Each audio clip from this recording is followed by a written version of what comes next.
ఇదేంటో తెలుసుగా, ఇది ఎండ వచ్చినా వాన వచ్చినా డిహైడ్రేట్ అయినా సరే, మీకు ఒంట్లో బాగోపోయినా, మీరు సిక్గా ఉన్నా, లో ఫీల్ అయినా సరే, అందరూ 80-70 రూపాయలు పెట్టి అంత రేట్ పెట్టి ఇది ఎందుకు తాగుతారు?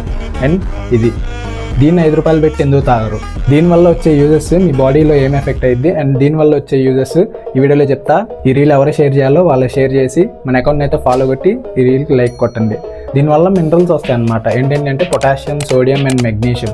ఈ మూడిటి వల్ల మీ బాడీలో అనేది dehydration, muscle recovery, cramps, laziness వీటికి పనికి వస్తాయి అన్నమాట ఈ మినరల్స్. సో మీరు ఏదైనా యాక్టివిటీ చేసినప్పుడు బాడీలో ఉన్న సోడియం అనేది మీ చెమట ద్వారా బయటకు వచ్చేసిద్ది. సో అందుకే ఈ కొబ్బరి బోండం తాగుతారనమాట, దీంట్లో సోడియం కంటెంట్ ఉంటుంది కాబట్టి. నెక్స్ట్ ఇది ఎందుకు తాగరంటే ఇది ఇన్స్టెంట్ అన్నమాట. Sodium, calcium, potassium and magnesium దీంట్లో కూడా అయ్యే వస్తాయి. బట్ ఇది ఎవరు కొనరు, ఇది 5 రూపాయలే, ఇది ఎవరు తీసుకోరు. ఎందుకంటే దీంట్లో యాడెడ్ షుగర్స్ ఉంటాయి, కెమికల్స్ యాడ్ చేస్తారు. సో అందుకే ఇది ఎవరు ప్రిఫర్ చేయరు అనమాట. బట్ యూజెస్ మాత్రం సేమ్ ఉంటాయి. కొబ్బరికాయకి దీనికి సేమ్ యూజెస్ ఉంటాయి. సో అర్థమైంది కదా దీనివల్ల యూజెస్.